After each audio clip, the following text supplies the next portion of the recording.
¿Qué tal, amigos? Ya hicimos un programa anteriormente sobre la movida madrileña. Creo que es el único negativo sobre la movida que hay en las redes. En cualquier caso, vamos a analizar como católicos las consecuencias que tuvo la movida en las almas. En primer lugar, don Rafael María Molina, historiador. Buenas tardes. Buenas tardes. Para recordar lo que dijimos en el anterior programa, ¿qué es la movida madrileña? Por si alguien no lo conoce. Sí, se trató de una generación contracultural, un movimiento que abarcó la televisión, abarcó el cine, todo un nuevo elenco de personas, de grupos musicales, de actores, de cantantes, de presentadores de televisión que hasta ese momento eran desconocidos, eran gente joven y que a partir de ese momento se hicieron muy populares en la sociedad española. Y el ámbito musical, sobre todo, tuvieron un éxito arrollador porque suponían algo muy nuevo respecto a lo que se hacía. Es verdad que había habido ya una primera generación como del rock y el pop en español, pero había empezado a caer en el olvido. Y todo un nuevo de grupos, una nueva ola que se decía, ¿no?, de grupos musicales y de intérpretes de música en español, pues protagonizaron este movimiento contracultural. Y es verdad que las letras, por ejemplo, si las escuchas, es verdad que nosotros mismos, cuando éramos pequeños y oíamos esas canciones, no nos dábamos cuenta bien de lo que decían propiamente, pero si las analizas, muchas de ellas pues están introduciendo cosas que hoy, por desgracia, son normales, pero que en aquella época no lo eran, en el principio de los 80 en absoluto. Eran algo marginal y se empezaron a introducir como algo normal. Pues el consumo de fomentar, proponer como algo positivo, divertido y alegre el consumo de drogas, por ejemplo, fomentar las experiencias homosexuales, por ejemplo, todo tipo de estilo de vida absolutamente mundano, que es verdad que sonaba divertido y algo nuevo, pero es verdad que poco a poco fue calando y con el paso de los años nos damos cuenta de que ha tenido una repercusión. No solo fue la movida madrileña, evidentemente hay quien dice mejor movida a secas, ¿no? Porque Madrid fue el epicentro, pero hubo grupos, intérpretes y personas de toda España. Pero es verdad que las consecuencias a largo plazo pues fue una gota más en la descristianización de la sociedad, en la destrucción de la familia tradicional, que bueno, es verdad que no lo parecía en aquel momento, pero tuvo una gran importancia. Se produjo una ruptura generacional, por ejemplo. Empezó a ocurrir algo que ya ocurría en otros países y que en España no ocurría, ¿no? Pues a partir de ese momento, pues los jóvenes se encerraban primero en la habitación a oír música con el radiocassette, mientras los padres estaban viendo la televisión en el comedor. Luego ya los jóvenes pues se socializaban con otros jóvenes o escuchando todo pues con radiocassettes, la música, luego a la bebida, luego a la juerga y el botellón, poco a poco, ¿no?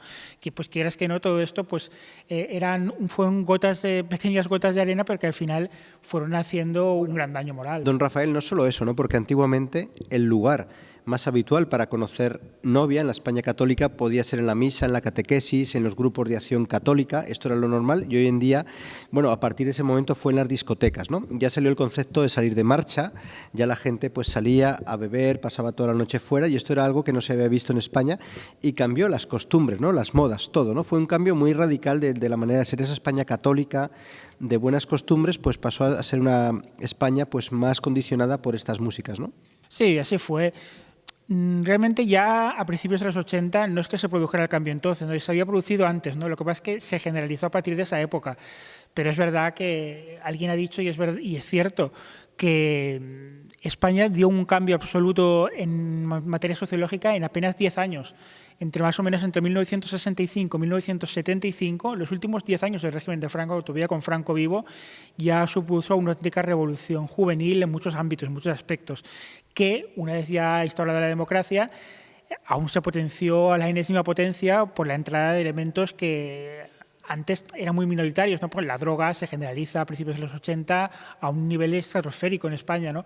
Y todo eso pues forma un cóctel explosivo que ayudó mucho a destruir la sociedad tradicional. Pero fue un cambio drástico, pero de manera sutil, casi sin darse cuenta, ¿no? Por eso hay un proceso de ingeniería social detrás.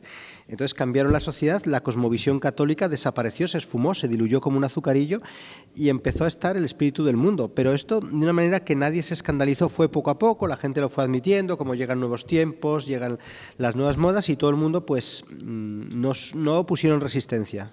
Y las consecuencias de la movida perduran en nuestros días, ¿no? La manera de ser, de pensar, pensemos en los anuncios, en las modas, en las tendencias, todavía está ese espíritu de alguna manera. Sí, a ver, evidentemente no podemos ser ingenuos y pensar que la movida solo se dio en España. Era un fenómeno general en el mundo occidental que aquí tomó ese nombre, de alguna forma se le dio, pero es verdad que todo lo que es un concepto mundano absolutamente de la sociedad, un concepto mundano de lo que es el amor, desterrando cualquier visión cristiana tradicional, desterrando cualquier visión de la familia tradicional, poco a poco, fue calando hasta llegar a convertirse en lo que estamos hoy. Podría ser una versión edulcorada de Mayo del 68, ¿no? Esa revolución sexual, que era como muy radical al principio, pero luego que se fue como edulcorando, como bueno, poco a poco, ¿no? Por ese proceso de ingeniería social, fue calando en las mentes sin que tuviese la apariencia de algo malo. Bueno, es que en todo el mundo occidental en general y en España, pues todo lo que se conoce como la revolución sexual, que era una parte esencial de la revolución cultural primigenia de mayo del 68, aproximadamente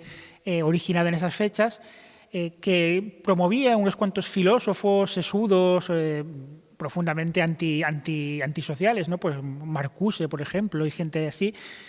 Pero todo eso llega al pueblo, el pueblo no lee a Marcuse, la gente joven no lee a los filósofos, pero todo eso llega y se extiende entre la sociedad, entre la juventud, gracias a la música, gracias al cine, gracias a la radio, la televisión muy especialmente, y eso en todas partes y en España pues se generaliza a partir de los años 80. Es que lo sutil y lo demoníaco es que hay una profunda rebeldía, pero con una sonrisa dulce, ¿no? Que parece, bueno, había grupos con canciones aparentemente inocentes, muy simpáticas, pero estaba ahí el veneno, ¿no? Y esto la gente... Algunas letras de aquellas músicas, de aquellos grupos, de aquellos cantantes, si las analizas bien, si las ves bien, que son de canciones muy famosas en España, que nos han quedado a todos de aquella época, si las analizas bien, ves que promueven cosas que son tremendas. Pero en aquella época no caíamos, no teníamos esa visión, ¿no? Porque era una sociedad, como sobrevivía mucho todavía de lo tradicional, éramos más ingenuos en todo. Pero hay mensajes muy claros de fomentar pues, el homosexualismo, de fomentar la droga, de fomentar una vida de vicio, una vida sin ningún principio, que a veces con música muy atrayente, pero resultaba atractiva a los sentidos. Se juntó la decadencia en la iglesia, en los púlpitos, ¿no? Ya los curas empezaron a dejar de predicar del infierno, de dar buena formación. Entonces ahí la gente, pues entre que la iglesia estaba como más floja, más descafeinada, y el mundo venía con fuerza, pues se dejó arrastrar. Y usted decía antes que hicieron mucho malo esas canciones protestantes, ¿no? En general se produjo, eso ya sería otra cuestión, que no tiene relación con la movida, pero bueno, indirectamente sí tiene relación, que es que lo que es la música propiamente religiosa en las iglesias, siempre había habido pues música, la música tradicional católica era solemne, era en latín, pero a partir ya de la época del concilio pues entra una serie de canciones, de músicas, de grupos, que, o sea, entran canciones que eran de grupos, por ejemplo, de autores norteamericanos, no voy a decir dar nombres, ¿no?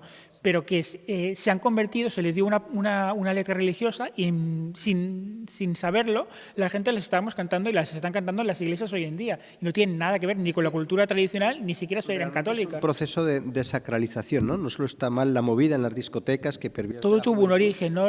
La música religiosa protestante anglosajona desde siempre era un ritmo muy diferente a la católica, era un ritmo mucho más rápido, ¿no?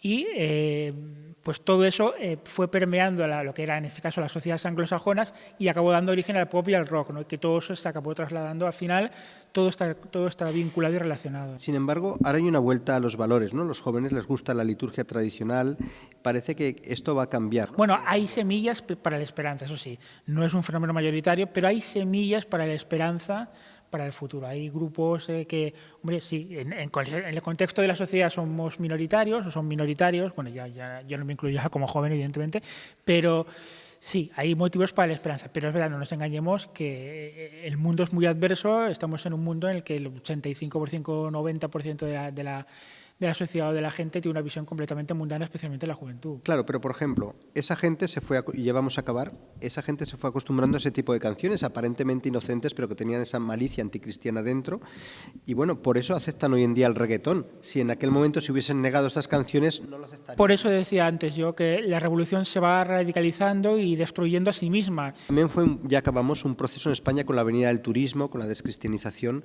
fue también ese proceso, ¿no? De que la España católica empezó a abrirse a Europa, pero al veneno que venía de Europa, ¿no? Dicen que hasta físicamente los jóvenes en España empezaron a parecerse a los europeos a partir de los años 60 por la influencia, evidentemente, de los turistas y las turistas especialmente, pues y el cine y la televisión. Hay una pregunta, sí.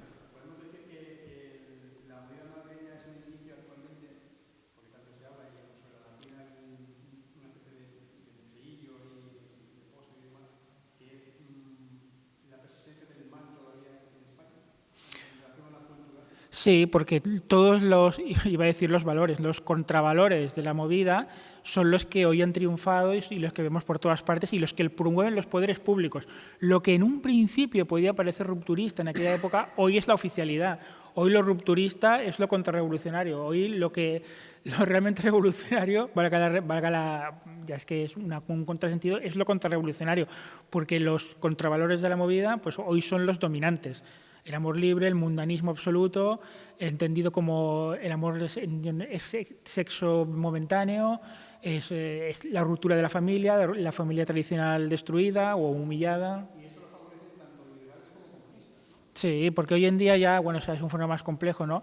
Hemos llegado al mundo en el que se han difuminado las ideologías clásicas que aún estaban en vigor en aquella época, no sé si Occidente y el mundo comunista, por un lado, como dos bloques muy separados, ¿no? Y hoy en día se ha fusionado lo que es la democracia con los valores, los contravalores marxistas anticristianos del mundo soviético de en aquel momento, y estamos llegando a esa fusión que ha dado origen a lo que algunos han llamado la democracia totalitaria de nuestros días, ¿no? Que es una democracia que en el fondo se puede considerar y algún día se considerará históricamente como una más de las tiranías anticristianas de la historia. Bien, aunque el comunismo es intrínsecamente perverso y es de los males que que la Virgen dijo en Fátima, ¿no? Que Rusia esparcería por el mundo, pero es una realidad que las sociedades capitalistas liberales han llegado a un nivel de degeneración mucho mayor, ¿no? Entonces, en este sentido, no solo vale ser anticomunista, que por supuesto hay que serlo, sino también condenar este capitalismo liberal que no mata el cuerpo solo, sino que sobre todo mata las almas de nuestra sociedad. Lo que estábamos diciendo, por eso ya en su día Juan Pablo II decía eso, ¿no? Que el comunismo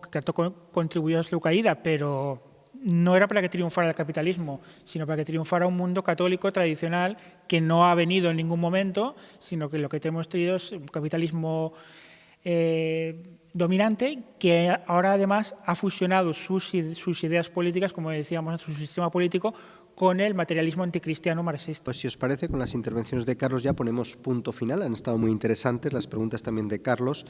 Y bueno, recuerden que el mal más peligroso es el que tiene apariencia de bien, ¿no? Y en este caso no se dejen embaucar, porque no le dan importancia a decir, bueno, sois muy radicales, ¿cómo denunciáis esto? Pero bueno, ahí está el origen, ¿no? Y todos somos pecadores y todos podemos caer, pero hay que decir las cosas como son. Hay que decir también que hay espectaculares conversiones, no voy a decir nombres, de gente que en aquella época fue protagonista en la movida y hoy, pues por ejemplo, adoptó una visión muy católica. De la droga muchos, porque se llevaron a muchos, pero también sobre todo tienen que estar arrepentidos de ofender a Dios. Claro, pero por eso aparte algún día tendrían que pedir disculpas a algunos de los poderes públicos que promovieron todos estos contravalores de la movida, porque, por ejemplo, en aquella época la droga empezaba, pero en perspectiva hemos sabido la tragedia que ha provocado en España, por ejemplo. Bueno, dejamos ya el programa. Ha sido un espacio más de butacas vacías, un espacio dedicado a temas que no gustan, que no están de moda en los medios masivos de comunicación.